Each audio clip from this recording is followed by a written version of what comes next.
Chers téléspectateurs de DK News Africa, merci d'être nombreux à nous suivre chaque jour pour rester connectés à l'actualité en temps réel.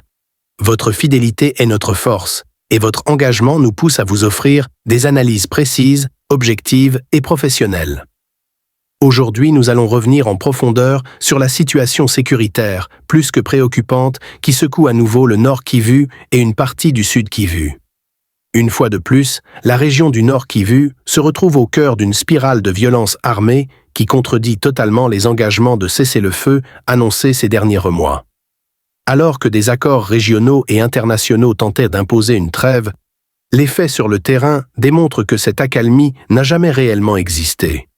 Le dimanche 23 novembre, après 4 jours d'affrontements particulièrement violents entre les Wazalendo, groupe d'autodéfense populaire, et les rebelles du M23 appuyés par le RDF, le village stratégique de Manga, dans le territoire de Massissi, est tombé entre les mains des rebelles.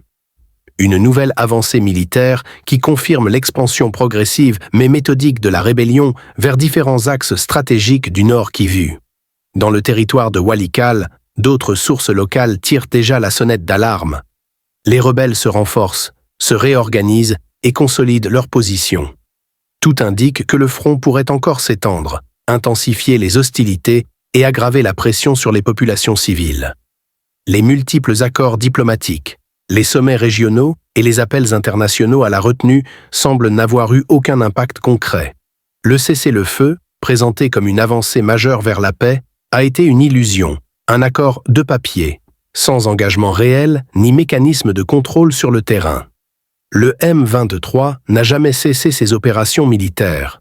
Au contraire, depuis plusieurs mois, les rebelles consolidèrent leur position, multiplièrent les recrutements, renforcèrent leur logistique et s'emparèrent de localités clés. La chute de Mahanga n'est donc pas un événement isolé. Elle s'inscrit dans une continuation logique d'un plan militaire large visant à contrôler des zones stratégiques du Masisi, sécuriser les axes d'approvisionnement, encercler certaines positions des FARDC, se rapprocher de zones à forte valeur économique et géopolitique. Face à l'intensification de la menace rebelle, les Wazalendo ont émergé comme une force d'autodéfense devenue incontournable. Constitués de jeunes, de civils, d'anciens combattants et parfois de simples paysans, ces groupes tentent de freiner l'avancée du M23. Mais leur bravoure se heurte à une réalité implacable. Ils sont souvent moins équipés, moins bien organisés et largement inférieurs en termes d'armement lourd.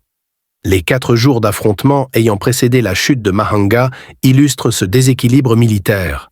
Malgré leur résistance acharnée, les Wazalendo n'ont pu empêcher le M23 de progresser.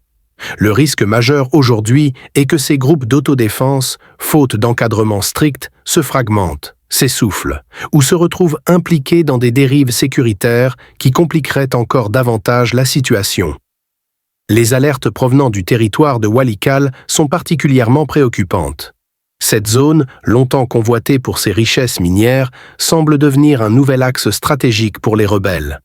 Selon les informations locales, des mouvements suspects sont observés, des positions rebelles sont renforcées, des convois militaires non identifiés circulent, des populations commencent déjà à se déplacer par crainte d'attaques imminentes. Si le M23 venait à ouvrir un front actif à Walikale, la situation sécuritaire pourrait dégénérer sur plusieurs axes simultanément, créant une pression militaire multiforme difficile à contenir. Cela poserait plusieurs défis. 1. Éparpillement des forces loyalistes. 2. Exposition accrue des civils. 3. Perturbation des routes stratégiques. 4. Risque d'isolement de certaines positions FARDC. 5. Amplification des déplacements massifs de population. Comme toujours dans cette crise, les premières victimes sont les populations civiles. La reprise des hostilités entraîne déplacements massifs, insécurité alimentaire, effondrement des activités économiques, écoles fermées, structures sanitaires débordées. Des familles entières fuient leur village sous la pluie, dans la panique, sans vivre ni abri. Cette réalité dramatique souligne une fois de plus l'urgence d'une réponse humanitaire plus robuste, plus rapide et mieux coordonnée. Il serait naïf d'analyser cette crise uniquement sous l'angle militaire. Le conflit du Nord Kivu est un conflit géopolitique et économique alimentés par la convoitise des ressources minières, les intérêts transfrontaliers, la volonté de certains acteurs régionaux de redessiner l'influence militaire et la faiblesse historique de certains mécanismes de contrôle. Les récentes avancées du M23 montrent que les enjeux dépassent largement le simple contrôle de villages. Il s'agit d'un bras de fer régional où les intérêts politiques, économiques et militaires s'entremêlent dangereusement. Les forces armées de la RDC sont engagées sur plusieurs fronts. Cependant, pour contenir l'avancée du M23, plusieurs éléments seront indispensables. Un renforcement rapide en équipement, une meilleure coordination opérationnelle, 3. Une stratégie de terrain plus adaptée, 4. Un soutien logistique durable, 5. Une implication diplomatique plus agressive pour isoler les soutiens extérieurs des rebelles. La guerre actuelle n'est pas seulement une guerre des armes, mais aussi une guerre narrative, une guerre diplomatique et une guerre de perception. La situation au Nord Kivu démontre tragiquement qu'on ne peut pas bâtir une paix durable sur des accords non respectés. Le cessez-le-feu n'a pas tenu, non pas parce qu'il était mal formulé, mais parce qu'il n'a jamais été sincèrement appliqué. Aujourd'hui, plus que jamais, il faut une pression diplomatique internationale ferme, une réponse militaire cohérente et une vision politique claire pour restaurer durablement la paix. Merci à vous, chers téléspectateurs de DK News Africa, de nous suivre avec fidélité et engagement. Si vous appréciez notre travail, n'oubliez pas d'aimer cette vidéo, de la partager et de vous abonner à notre chaîne pour être informé en temps réel sur la situation sécuritaire, politique et sociale en RDC et en Afrique. Analyse réalisée par Apôtre Dédé Kibala, DK News Africa.